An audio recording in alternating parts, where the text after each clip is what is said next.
Shalom, selamat pagi. Seluruh majelis jemaat GKP Seroja menyampaikan selamat melakukan kebaktian secara online kepada seluruh jemaat bagian GKP Seroja. Kebaktian minggu ini pada tanggal 5 Juli 2020 kita akan dilayani oleh Bapak Pendeta Sulu Setia, dan dalam kebaktian minggu ini akan menggunakan tata kebaktian minggu model ke-1 dalam rangka minggu 5 sesudah Pentakosta. Untuk itu marilah jemaat, saya undang untuk berdiri. Kita akan memuji Tuhan dari Kidung Jemaat 10.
Bapak Ibu, saudara-saudari dan anak-anak yang dikasih Tuhan, baiklah kita memasuki kebaktian ini dengan keyakinan bahwa pertolongan kita adalah dengan nama Tuhan yang menjadikan langit dan bumi, yang memelihara kesetiaannya sampai selama-lamanya, dan tidak pernah meninggalkan perbuatan tangannya. Anugerah dan sejahtera dari Allah Bapa, Anak dan Roh Kudus menyertai saudara-saudara. Amin.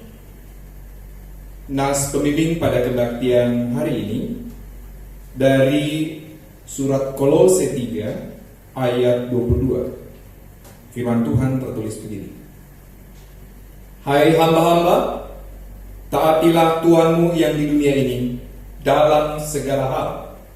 Jangan hanya di hadapan mereka saja untuk menyenangkan mereka, melainkan dengan tulus hati karena takut akan Tuhan. Amin. Kidung Jemaat 446.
Silakan duduk.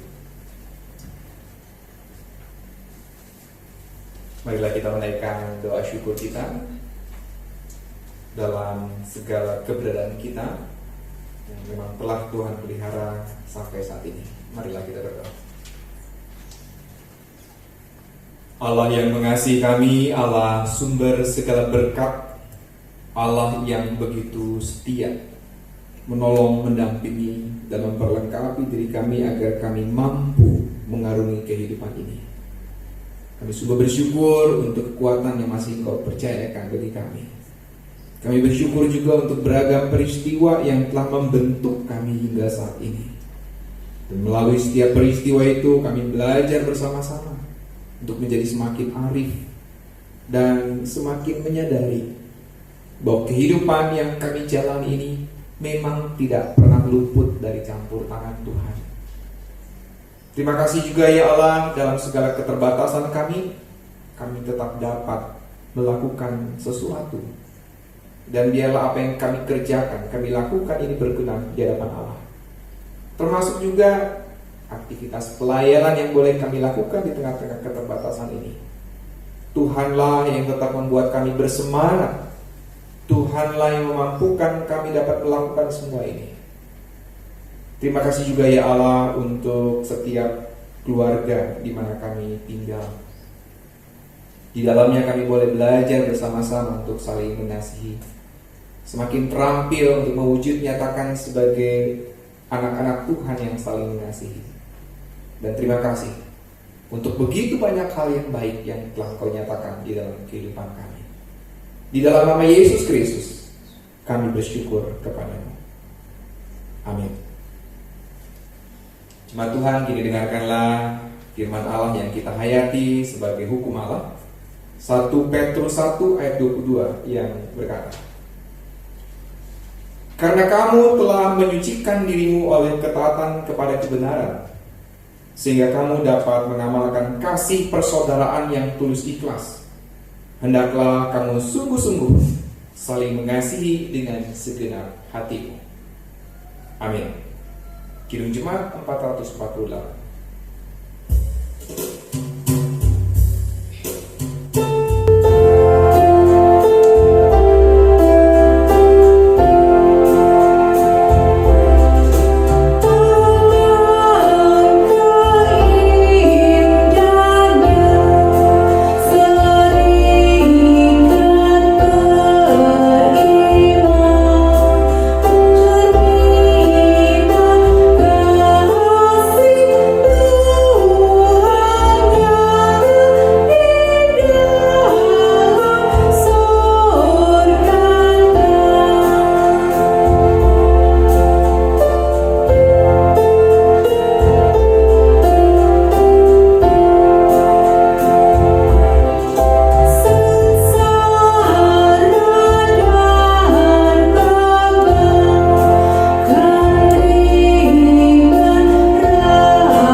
Saudara-saudari Tuhan, bahwa sepanjang hidup yang kita alami tentu ada dosa, ada kesalahan, ada pelanggaran.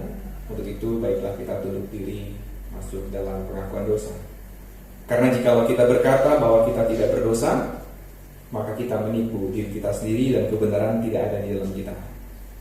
Jika kita mengaku dosa kita, maka Ia adalah setia dan adil, sehingga Ia akan mengampuni segala dosa kita dan menyucikan kita dari segala kejahatan. Jika kita berkata bahwa kita tidak ada berbuat dosa, maka kita membuat Dia menjadi pendusta dan firman yang tidak ada di dalam kita. Karena itu marilah kita mengaku dosa di hadirat Allah kita secara bersama-sama, namun kita awali dengan pengakuan dosa secara pribadi di dalam saat teduh. Mari kita berdoa.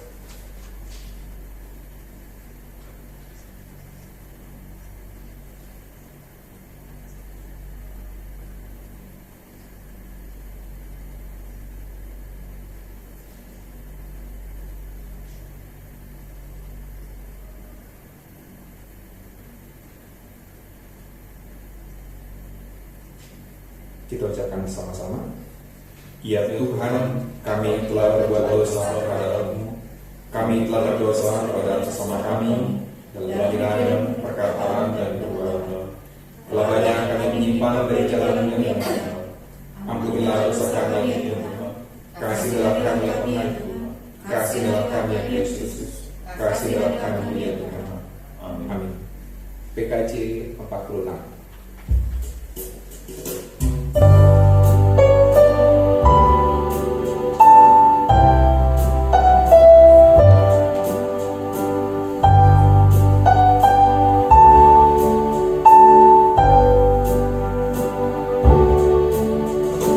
Dari kuku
berita anugerah pengampunan, dengarkanlah firman Tuhan dari surat Efesus 1 ayat 7 sampai 8 yang berkata, sebab di dalam Dia dan oleh darahnya kita beroleh penebusan, yaitu pengampunan dosa, menurut kekayaan kasih karunia-Nya yang dilimpahkannya kepada kita dalam segala hikmat dan pengertian.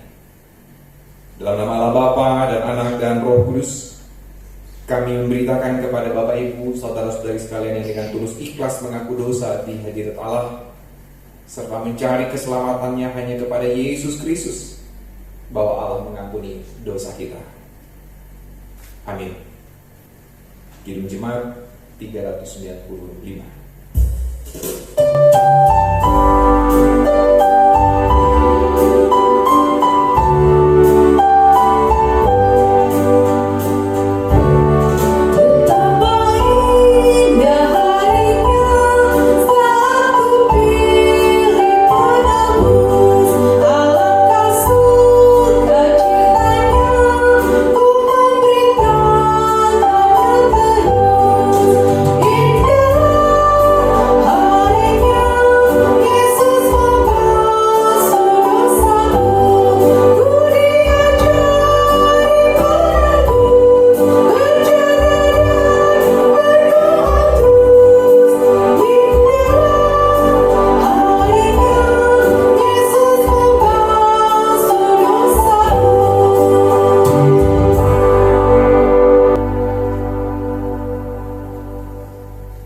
Jemaat yang dikasih Tuhan, kita akan kembali memuji Tuhan dengan pembacaan Mazmur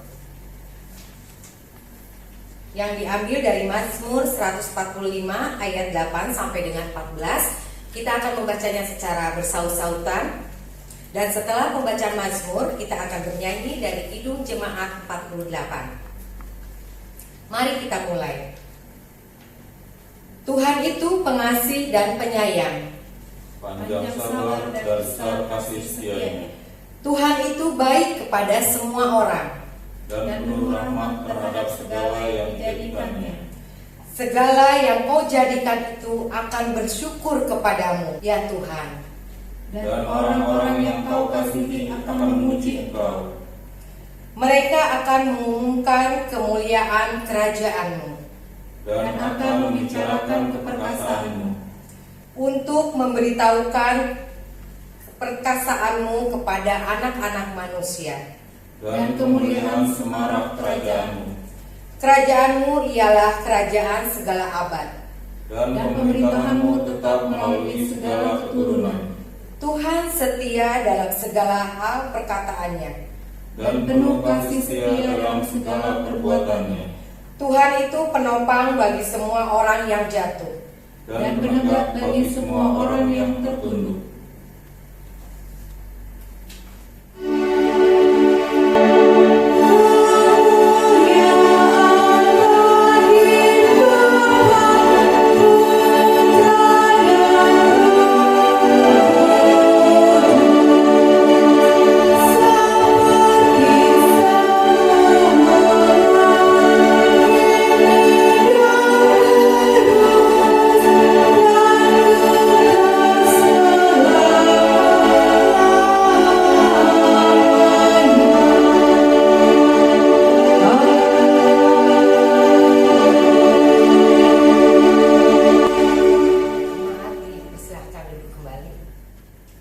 Baiklah Bapak Ibu, saudara-saudari yang dikasihi Tuhan, mari kita persiapkan diri untuk pemberitaan firman Tuhan pagi hari ini.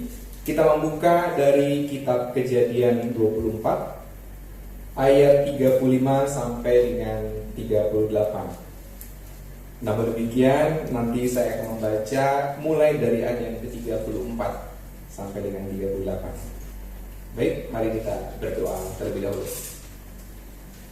Allah sumber segala berkat, Allah yang begitu mengasihi kami bersyukur, kami berterima kasih untuk kesempatan bagi kami berada di tempat ini kembali, dan juga bagi anak-anak Tuhan yang di rumah masing-masing.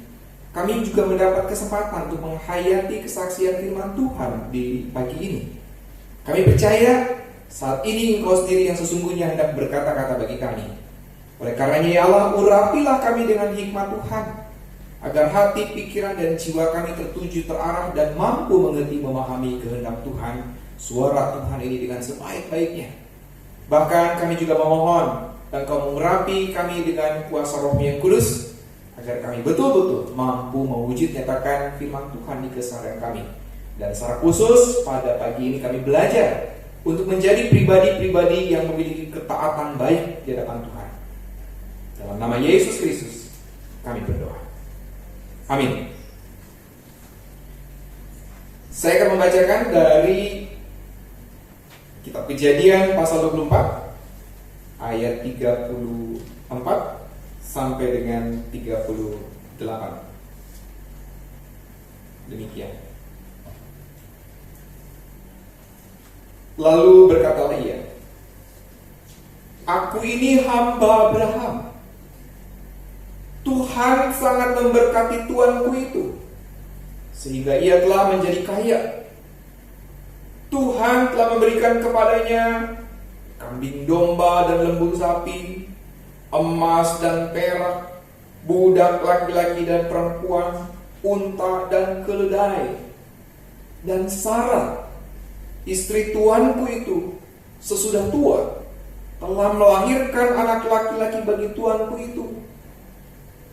Kepada anaknya itu telah diberikan tuanku segala harta miliknya. Tuanku itu telah mengambil sumpahku, engkau tidak akan mengambil untuk anakku seorang istri dari antara perempuan Kanaan yang negerinya aku diam ini. Tetapi engkau harus pergi ke rumah ayahku dan kepada kaumku untuk mengambil seorang istri bagi anakku." Amin. Sampai demikian pembacaan kita. Yang berbahagia ialah kita mendengarkan firman Tuhan, terlebih kita yang melakukan dalam hidup kita hari lepas hari. Haleluya.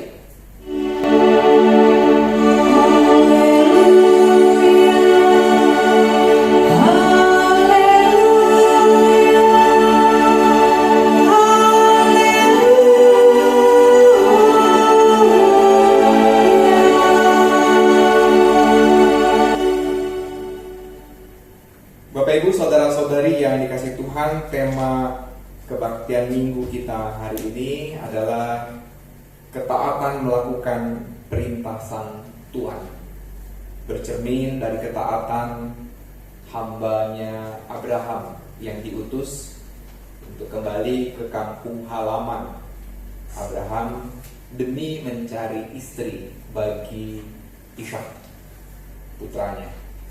Nah, memang menarik di dalam pasal 24 secara keseluruhan. Jadi alangkah baik jika Bapak Ibu, saudara-saudari, anak-anak itu dapat membacanya mulai dari ayat yang pertama.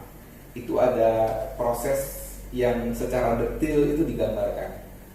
Salah satu proses yang sangat detail digambarkan dalam proses dalam perjalanan si budak ini, si hamba ini kembali ke tanah kampung halaman Abraham, itu adalah tentang bagaimana hamba ini mengambil sumpah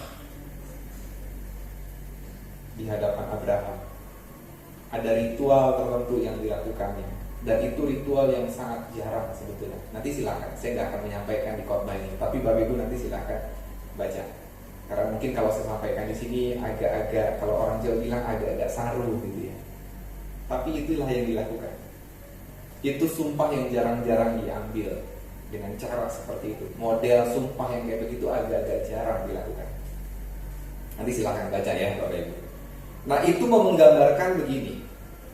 Si budak ini, si hamba ini, bujangnya Abraham ini, itu menjalankan misinya ke tanah nenek moyangnya, tanah kelahiran Abraham itu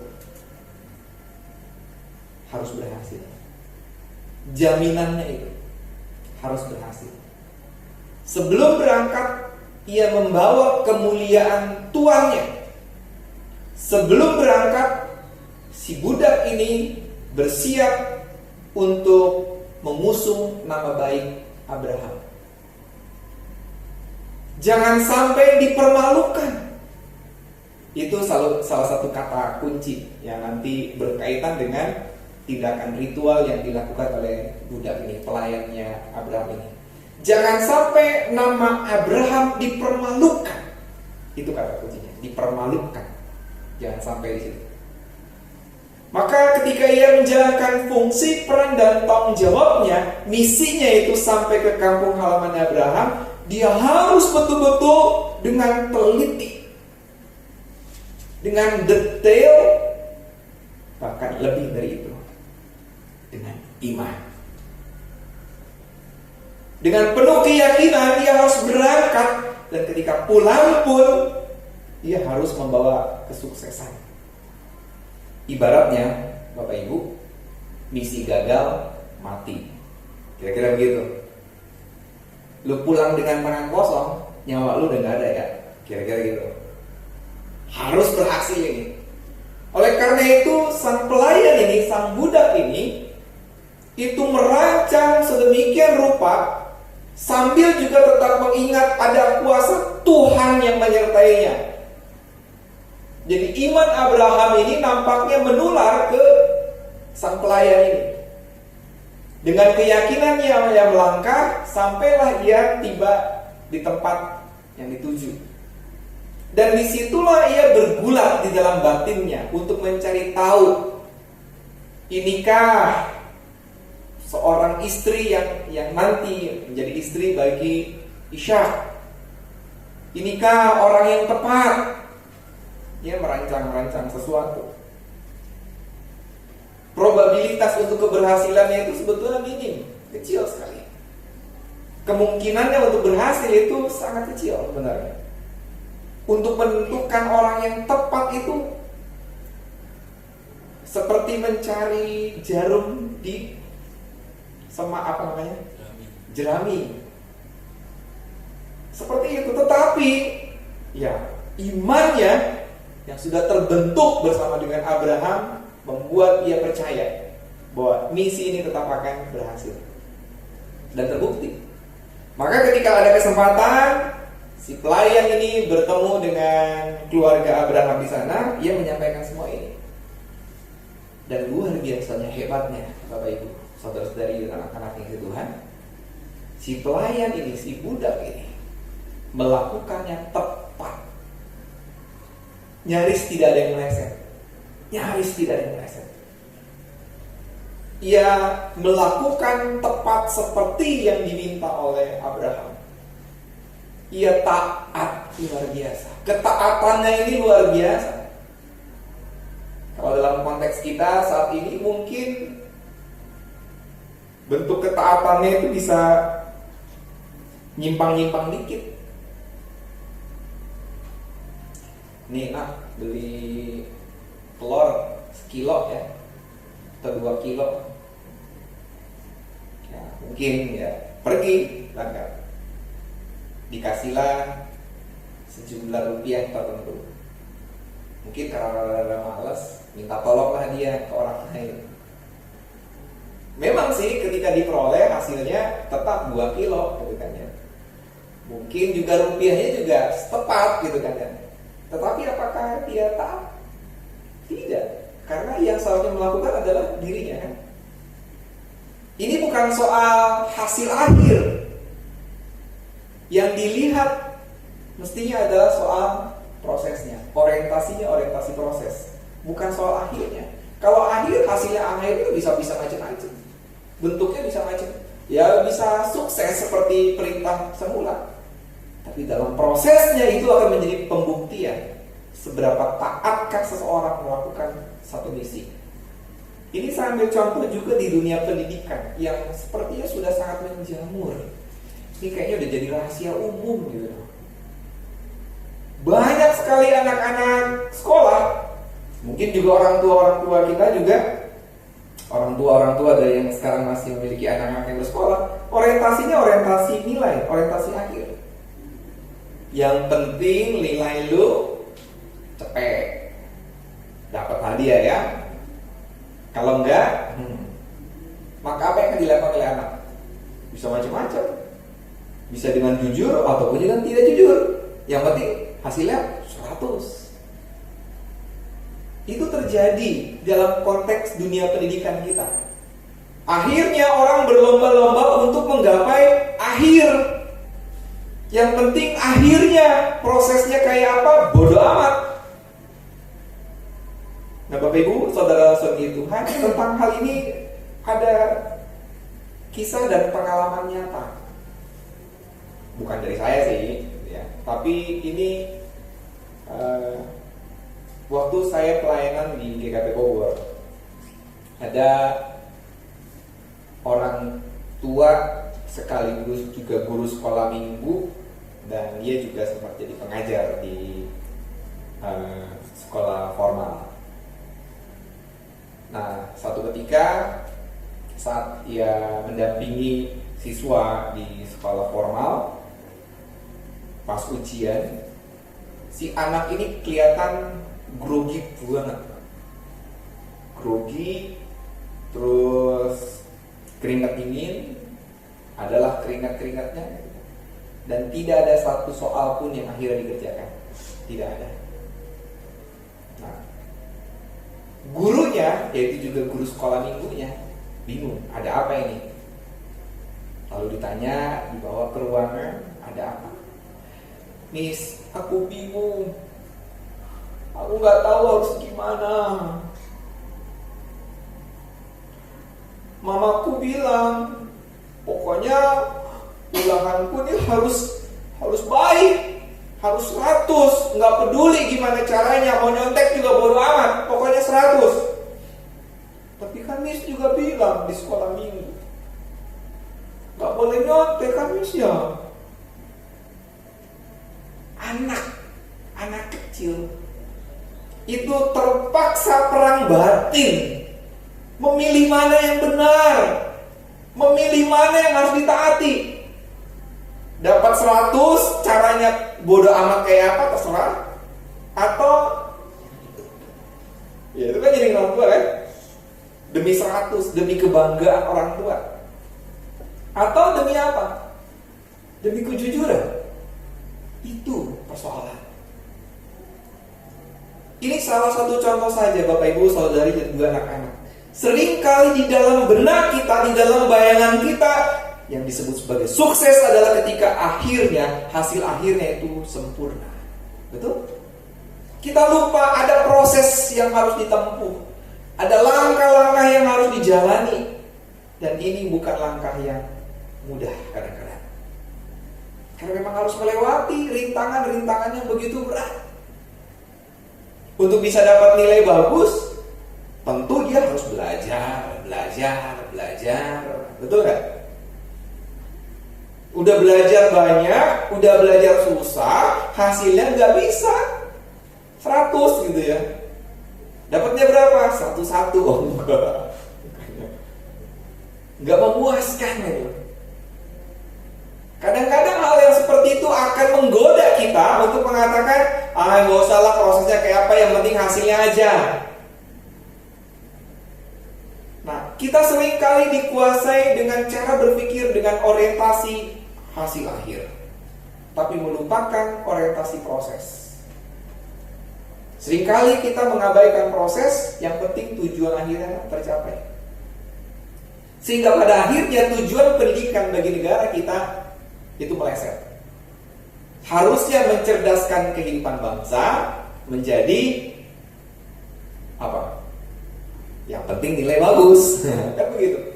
Kalau mencerdaskan kehidupan bangsa kan itu berarti dalam proses pelatihan kan, proses yang terus-menerus berkelanjutan.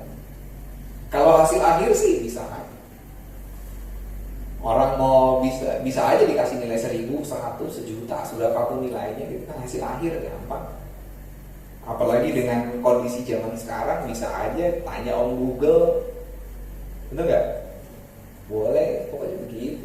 Pokoknya itu nilai akhirnya begitu, bagus lah gitu. Tapi proses yang dijalaninya tidak membentuk karakter. Ketika sampai pada titik hanya akhirnya saja, karakter yang terbentuk adalah karakter orang ingin instan. Ketika ingin instan, nanti pacaran pun jadi instan. Saking instannya, nikah pun instan. 2 bulan nikah, cerai. Atau 3 bulan nikah cerai. Ada tuh yang kemarin dia berapa sebulan ya? Sebulan nikah cerai. Siapa sih? Kok jadi ngegosip?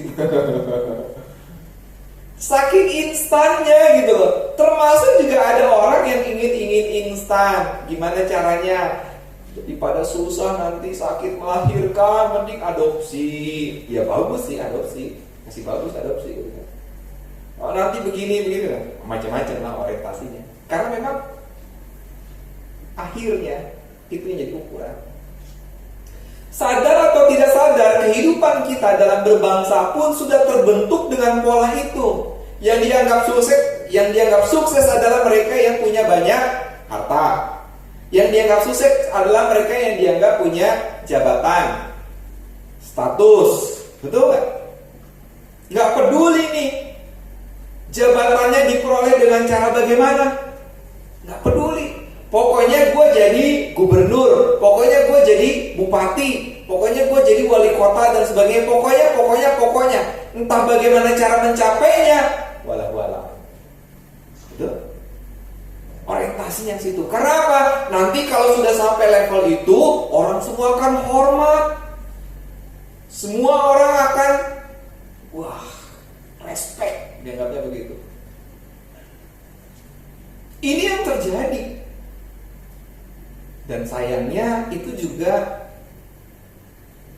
mengkontaminasi kehidupan dan cara berpikir di gereja. Saya agak gimana ya? Di satu sisi saya bangga berada di lingkungan GKP. Karena kebanyakan, paling tidak dari 4 jemaat yang pernah saya dampingi, termasuk hari ini saya di GKP Seroja. Ini kan kita lagi proses pemilihan majelis jemaat ya Bapak Ibu. Susah loh ternyata. Saya yang udah sampai hari ini yang udah sektor 1 ya yang sudah semua ya. Yang udah 8 kandidat ya. Sektor 1 adalah sektor 5 masih ada 1 lagi, tinggal 1. Yang lainnya Bapak Ibu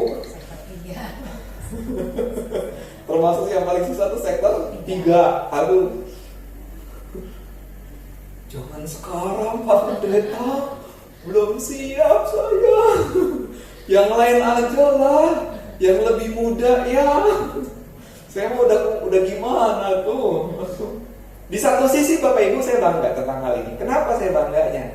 Karena ini berarti bukan mencari jabatan. Paham betul bahwa jabatan sebagai majelis jemaat adalah jabatan pelayanan, jabatan pengabdian, dan itu bagus, saya apresiasi.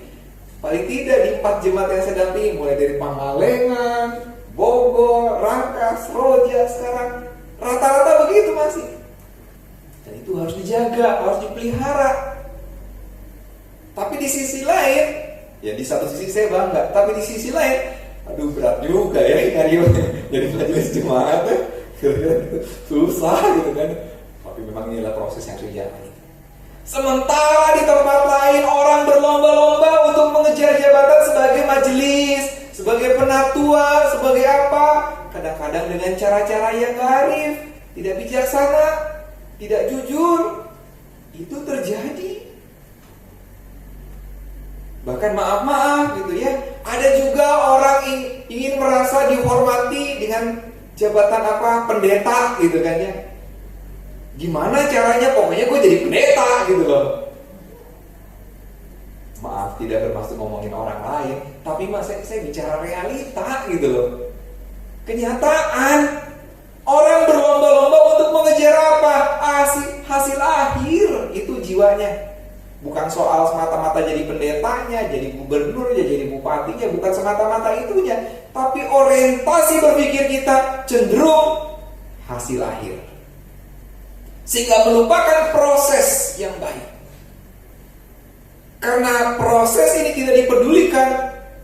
Sabar teuing lah. Yang penting hasil akhir. Nah, kita belajar bersama-sama dari hambanya Abraham. Dia memiliki kesetiaan dan ketaatan yang luar biasa. Bukan semata-mata hasil akhir yang dia kejar, tetapi proses yang dijalaninya pun adalah proses yang luar biasa. Dia berproses memulainya dengan bersumpah di hadapan Abraham. Dan dalam menjalankan misinya, ia menggantungkan diri pada pimpinan Tuhan. Sehingga jalannya bukanlah jalan liar, jalannya bukanlah jalan abal-abal, jalannya bukanlah jalan suka-suka dia. Bukan jalan yang tidak benar, tetapi jalan di dalam tuntunan Tuhan. Hari ini Bapak Ibu, saudara Tuhan, kita belajar menjadi anak-anak Tuhan yang bukan hanya berorientasi hasil akhir, tetapi kita juga mau menjalani setiap proses ini dengan orientasi proses. Bagaimana di dalam prosesnya ini kita dapat berlaku benar dalam ketaatan kita di hadapan Allah. Proses yang kita tempuh akan membuahkan hasil yang manis, sebagaimanapun apapun hasil akhirnya. Bapak Ibu mungkin juga pernah melihat atau menyaksikan tayangan. Ini ada film lama. Waktu saya nontonnya rasanya di tahun 95 atau 96. Baru tahun pertama saya masuk sekolah teologi. Judul filmnya kalau diterjemahkan bebas itu, lihatlah bagaimana cara ia berlari. Kalau terjemahkan, saya lupa judul bahasa Inggrisnya. Tetapi ini adalah film tentang seorang atlet pelari jarak jauh, lari maraton. Dia pelari maraton. Dia finish paling terakhir. Dia finish terakhir. Tapi proses yang ia jalaninya untuk sampai finish itulah yang membuat orang terinspirasi. Latihan yang dilakukan sebelumnya itu berat sekali. Prinsip latihannya adalah, itu kan kalau maraton 42 kilo ya. Maraton itu 42 kilo. Maka ia dalam setiap sesi latihan minimal itu 20 km ia tempuh. Kalau sudah bisa menempuh setengahnya, pastilah untuk pulangnya bisa nyampe juga. Kira-kira gitu. Ia menjalani proses itu selama berbulan-bulan. Usia dia udah tidak muda. Saat ia berlari kalau nggak salah usianya sudah 31 tahun. Kalau nggak salah, nanti saya cek lagi. Saya lupa juga judul film. Tapi diterjemahkan judul filmnya, lihatlah cara dia berlari. Kalau terjemahkan secara bebas.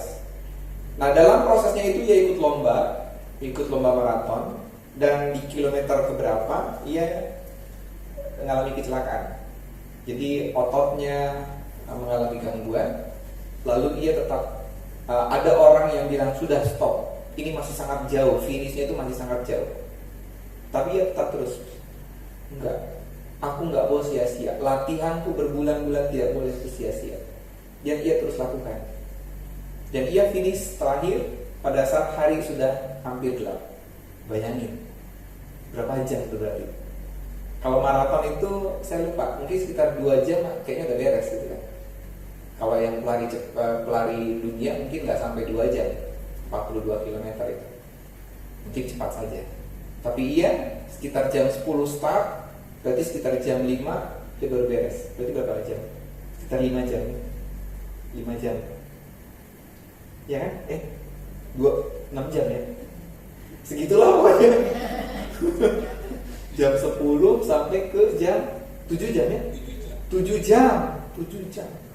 Kira-kira seperti itu. Proses yang dijalaninya bukan mudah. Tetapi sang juara pun yang mendapat medali itu mengapresiasi sang perempuan yang berlomba ini.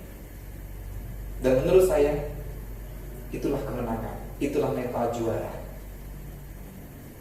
Kalau dia hanya untuk sampai dapat medali saja tanpa proses yang baik pun, menurut saya itu bukan mental juara. Orang-orang yang berada dalam jabatan tertentu tetapi dengan menggunakan cara-cara yang tidak adil, cara-cara yang tidak benar, menurut saya itu adalah mental pecundang. Mental juara enggak kayak begitu. Nah, hari ini saya mengajak kita semua untuk merenung ulang lagi. Mentalku adalah mental yang seperti apa? Orientasi yang seperti apa? Baktiku kepada Tuhan, ketaatanku kepada Tuhan, itu ketaatan yang seperti apa?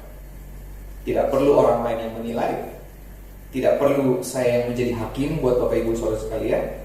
Cukuplah ini menjadi permenungan diri kita masing-masing secara pribadi.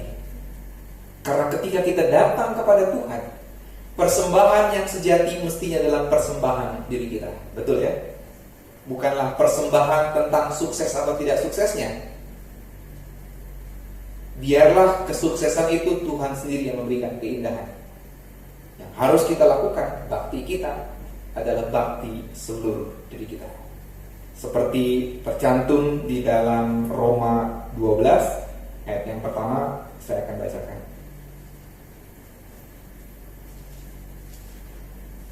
Karena itu saudara-saudara, demi kemurahan Allah aku menasihatkan kamu supaya kamu mempersembahkan tubuhmu sebagai persembahan yang hidup, yang kudus dan yang berkenan kepada Allah. Itu adalah ibadahmu yang sejati.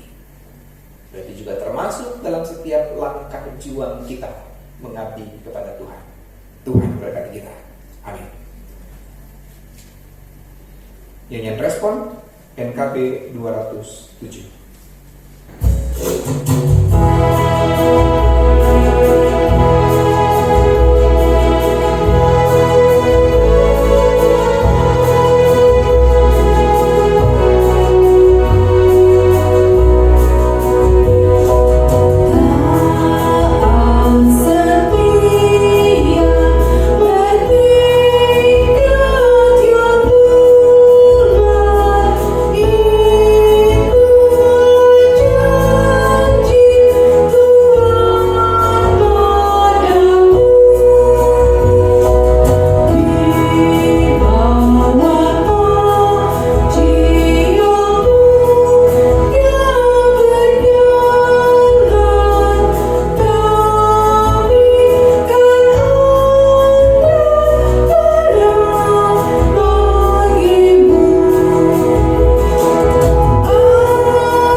bersama-sama dengan gereja dari segala abad dan tempat seturut dengan pengakuan iman rasuli.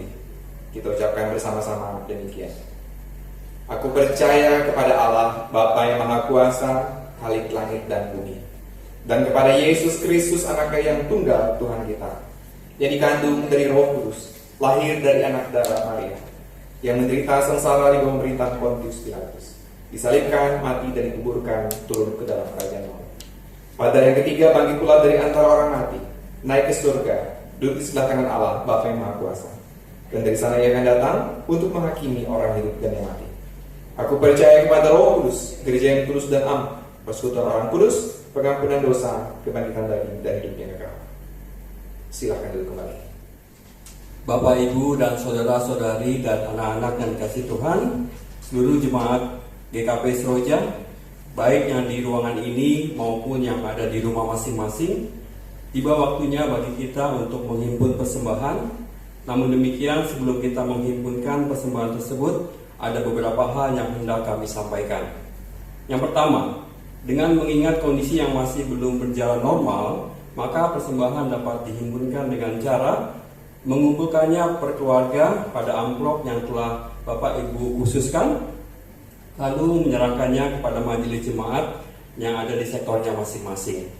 Yang kedua, persembahan dapat pula diserahkan pada saat nanti setelah situasi sudah kembali berjalan dengan baik dan normal. Ketiga, persembahan dapat ditransfer ke nomor rekening gereja sebagaimana tertera pada wata jemaat dengan mencantumkan catatan-catatan, misalnya untuk persembahan minggu atau persembahan bulanan atau gerbu dan sebagainya. Khusus untuk persembahan kebaktian minggu dapat menggunakan fasilitas QRIS. Baiklah Bapak Ibu, saudara-saudari sekalian, selanjutnya mari kita perhatikan juga nas Alkitab yang akan melandasi persembahan kita, yang diambil dari 1 Tawarik 16 ayat 29 yang berbunyi, "Berilah kepada Tuhan kemuliaan namanya, bawalah persembahan dan masuklah menghadap Dia. Sujudlah menyembah kepada Tuhan dengan berhiaskan kekudusan." Sambil kantong persembahan dihimpun dan persembahan dihimpun di rumah, mari kita memuji Tuhan dari KJ 288.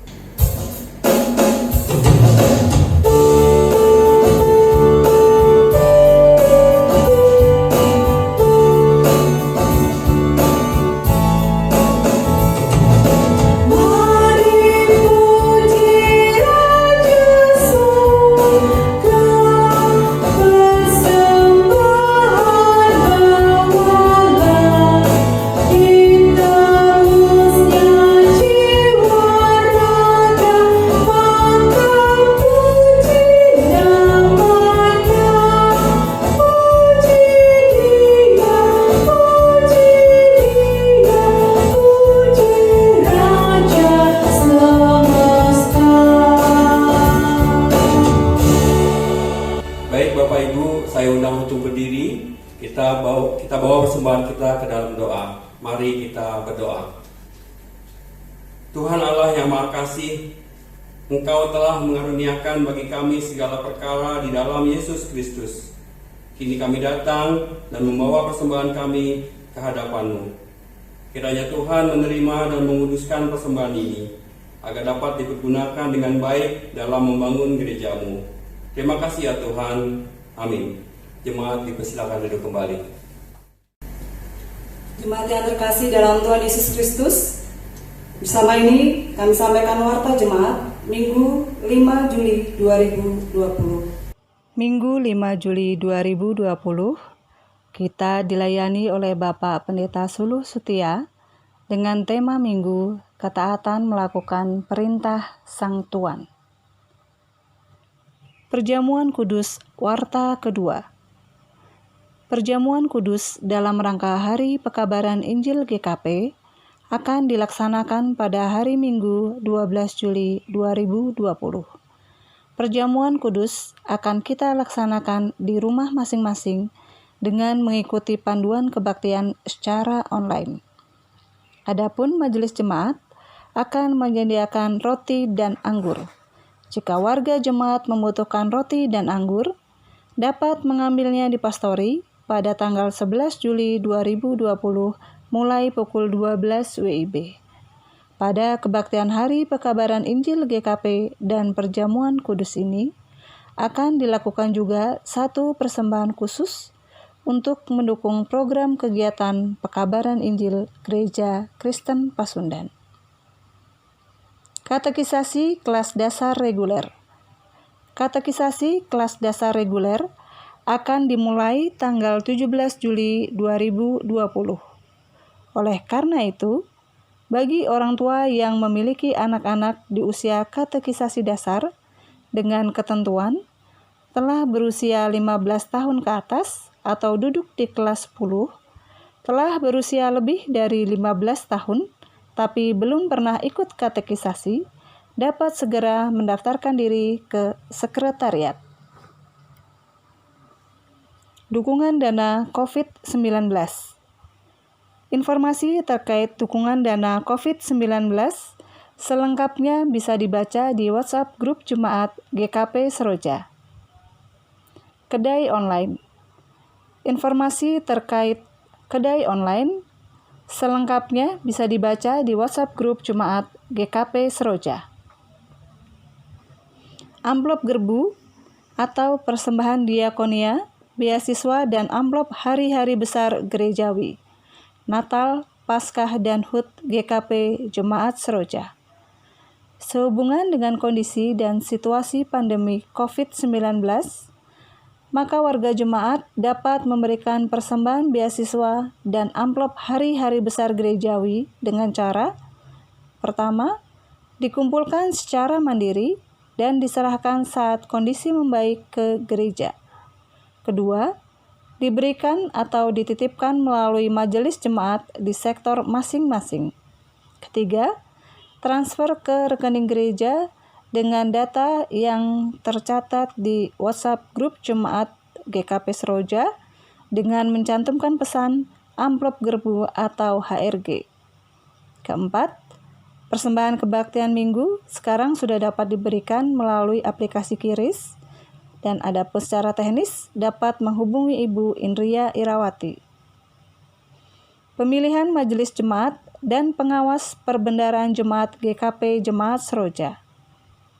Setelah menjalani masa penjaringan bakal calon majelis jemaat dan pengawas perbendaharaan jemaat, maka berdasarkan pertemuan MJ GKP Seroja dan panitia pemilihan MJ dan PPJ pada tanggal 12 dan 26 Juni 2020, telah diperoleh nama-nama bakal calon majelis jemaat dan bakal calon pengawas perbendaharaan jemaat periode 2021 hingga 2025. Adapun nama-nama bakal calon majelis jemaat di tiap sektor, serta nama bakal calon pengawas perbendaharaan jemaat dapat Bapak Ibu lihat di WA Grup Jemaat GKP Seroja. Kebaktian di gedung gereja dan pastori. Informasi mengenai kebaktian di gedung gereja dan pastori dapat Bapak Ibu lihat dalam WA Grup Jemaat GKP Seroja. Atestasi keluar. Diinformasikan kepada Jemaat GKP Seroja bahwa Ibu Golda Florencia Putri Gusar Boru Sitanggang adalah anggota Jemaat GKP Seroja dan akan pindah keanggotaannya atau atestasi keluar ke Gereja Kristen Jawa Nahemia, Pondok Indah, Jakarta Selatan. Kami ucapkan terima kasih untuk pelayanan Ibu selama menjadi anggota GKP Seroja. Harapan kami, biarlah semakin giat melayani di tempat pelayanan yang baru. Tuhan Yesus memberkati. Warta Keuangan GKP Seroja, Minggu 5 Juli 2020. Informasi mengenai warta keuangan selengkapnya bisa dibaca di WhatsApp Grup Jemaat GKP Seroja. Demikian warta jemaat Minggu 5 Juli 2020. Tuhan Yesus memberkati. Marilah kita menaikkan doa syafaat yang nanti akan kita akhiri bersama dengan menyanyikan doa Bapa kami. Mari berdoa. Allah yang mengasihi kami bersyukur atas firman Tuhan yang telah diperdengarkan pada pagi ini, yang mengajarkan kami untuk setia dan taat kepada Tuhan, bercermin dari hambanya Abraham. Maka tolonglah kami dengan Roh Kudus-Mu agar kami dapat menjadi pribadi-pribadi yang taat kepadamu. Ya Allah, hidup kami mutlak berada di dalam tangan Tuhan. Nafas kehidupan yang Kau kurniakan bagi kami juga adalah mutlak karena kehendak Tuhan. Oleh karena itu, ketika kami dapat menikmati hari baru pemberian Tuhan ini, maka ini adalah sebagai bentuk anugerah dan karunia-Mu atas diri kami. Maka ketika Engkau pun berkenan memberikan pertambahan usia bagi saudara kami yang dalam minggu ini berulang tahun, itu tentu karena Engkau bermurah hati memberikan anugerah bagi mereka semua, sekaligus kesempatan agar dapat memaksimalkan sisa hidup ini untuk kemuliaan Allah. Adapun saudara kami yang berulang tahun dalam minggu ini adalah Ibu Sumina Ananda Yosa Adiwisesa, Saudari Helmin Pasmadesi Borus Tumeang, Bapak Franz Jimmy Arianto Nababan, Saudara Alfa Yulianto, Saudari Rina Elprina Juliana Borus Manjuntak, Bapak Eko Prihanto, Saudari Molitio Borus Tompul, Bapak Sandy Roles Saragi Sialagan, dan Ibu Elizabeth Boru Pasaribu. Terhadap mereka semua kiranya Engkau berkenan menambah-nambahkan berkat dalam bentuk kekuatan, kesehatan, dan hati yang penuh dengan damai sejahtera Allah, serta lindungilah mereka sepanjang hidup yang mereka jalani. Ya Allah, kami pun bersyukur untuk perjalanan kehidupan kami bersama dengan orang tua kami, anak-anak, kakak beradik, pasangan hidup, kerabat, teman kami, dan siapapun yang menjadi bagian dari keluarga dan lingkungan kami. Atas mereka semualah kami bersyukur, sekaligus memohonkan berkat agar mereka semua terpelihara dan kami semua hidup rukun, damai sejahtera, saling mengasihi dan menyayangi. Terlebih bagi setiap orang tua kami yang telah menjadi inspirasi dan teladan hidup yang baik, Kiranya Engkau bermurah hati untuk tetap mengaruniakan kesehatan dan hati yang penuh dengan damai sejahtera Allah. Kami pun bersyukur atas persekutuan di GKP Jemaat Seroja ini. Kiranya persekutuan ini tetap berada dalam naungan berkat dan pemeliharaan Allah. Melalui persekutuan ini biarlah iman kami terus bertumbuh, serta kami semakin terampil untuk mengasihi sebagai sesama anggota Jemaat Allah. Secara khusus, tugas-tugas pelayanan di persekutuan ini ialah yang telah Engkau percayakan bagi kami. Jika hingga saat ini kami masih dapat melakukan pelayanan ini, walaupun dalam kondisi yang serba terbatas, itu semua terjadi semata-mata karena kekuatan dari Tuhan. Dan kami percaya bahwa Engkau pun akan tetap terus menolong kami dalam pelayanan-pelayanan yang masih harus kami lakukan. Secara khusus, tentulah Engkau berkenan menolong dan memberkati kami untuk segala perencanaan yang kami persiapkan dalam rangka kebaktian di dalam tempat kebaktian atau di dalam gedung gereja di awal Agustus nanti. Demikian pula kami berdoa bagi proses pemilihan majelis jemaat dan pengawas perbendaharaan jemaat periode yang akan datang. Kami menyerahkan diri kami agar tangan Tuhan sendirilah yang selalu menuntun kami dalam menjalani proses ini. Biarlah Engkau sendiri yang menyentuh setiap hati anak-anak-Mu yang diberikan kepercayaan dan pelayanan di gereja-Mu ini. Setiap keputusan yang diambil biarlah di bawah otoritas dan tuntunan Tuhan. Juga kami berdoa bagi rencana dan proses yang masih kami jalani dalam upaya pembangunan gedung gereja. Kami percaya Allah bahwa rencana-Mu adalah rancangan yang terbaik. Kami percaya bahwa Engkau juga berjalan bersama dengan kami untuk kami dapat menyelesaikan rencana dan upaya pembangunan ini. Di atas semua itu, jadilah kehendak Tuhan. Ya Allah, sepanjang hidup yang kami alami, ada begitu banyak hal yang telah terjadi atas perkenanan dan campur tangan Tuhan. Biarlah itu semua menjadi tempaan bagi kami, agar kami belajar menjadi semakin arif dan bijaksana menyikapinya. Biarlah ketika kami menghadapi pergumulan, ada roh Tuhan yang akan tetap memampukan kami menghadapi dan menyelesaikannya.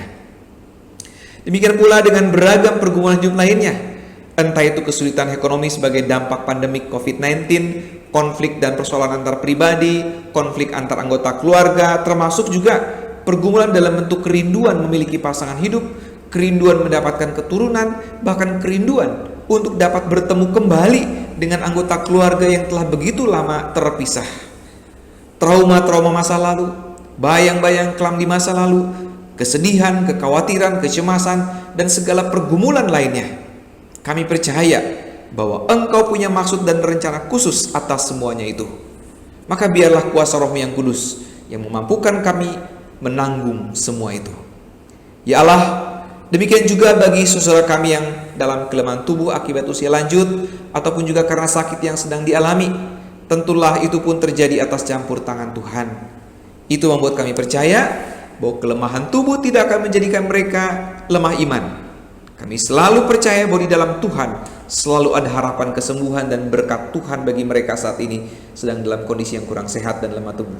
Di antaranya adalah Bapak Yopi Tetelepta, Ibu Tio Mintar Boru Gultom, Saudara Rudolf Nababan, Bapak Tambun Maruli Siahaan, Ibu Sautlan Boru Panjaitan, Ibu Spartini Sihombing, Ibu Julita Anita Boru Stompul, Bapak Jelihar Situmorang, Ibu Jenda Mehuli Melele Barus, Ibu Elsi Murangkir, Ibu Erna Sairin Daud, Bapak Marjohan Siahaan, Ibu Dorminali Boru Gultom, Ibu Katrin Sihombing, Saudari Rebeka Boru Semanjuntak, Bapak MHP Sematupang, Bapak Sukiman Aritonang, Ibu Sarma Borusiagan, Opung Senambela, dan mungkin juga ada saudara kami yang sedang sakit tanpa sepengetahuan kami. Sentuh dan jamahlah mereka dengan tangan kasih-Mu. Berkenanlah memberikan yang terbaik sesuai dengan kebutuhan mereka. Terjadilah atas mereka segala sesuatu yang Kau pandang baik. Ya Allah, kami percayakan juga setiap warga negara Indonesia ini ke dalam kuasa Tuhan. Terlebih mereka yang menderita akibat berbagai macam bentuk latar belakangnya. Kami pun mempercayakan pemimpin kami, Bapak Presiden Joko Widodo dan Bapak Kiai Ma'arif Amin beserta dengan seluruh jajaran pemerintahan. Kami percayakan mereka di dalam kasih dan pemeliharaan Allah, sehingga mereka semua dapat mengemban tugas kenegaraannya di bawah hikmat Tuhan. Dan tidak lupa, kami percayakan pula setiap para medis, TNI, Polri ke dalam kasih-Mu. Ya Allah yang Maha Kasih, masih ada begitu banyak hal yang belum dapat kami utarakan kepadamu di dalam kesempatan ini. Namun dengan keyakinan bahwa Engkau tidak pernah meninggalkan kami, Engkau juga adalah Allah yang mengetahui pergumulan-pergumulan terdalam kami. Kami menaikkan seluruh rangkaian doa syafaat ini beserta dengan doa-doa yang belum dapat kami utarakan kepadamu. Kami menaikkannya di dalam nama Yesus Kristus, Tuhan dan Juru Selamat kami yang hidup, yang telah mengajar berdoa.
Jemaat Tuhan, mari kita berdiri. Kita akan menyanyikan nyanyian penutup Kidung Jemaat 369A.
Jemaat Tuhan, pergilah dengan damai sejahtera Allah dan kini terimalah berkat Tuhan.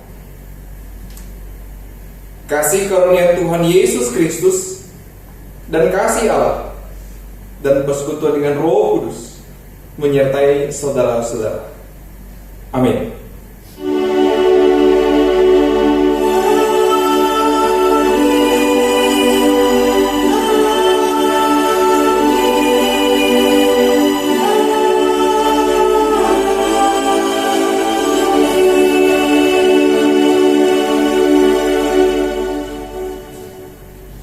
Selamat hari Minggu, Tuhan memberkati.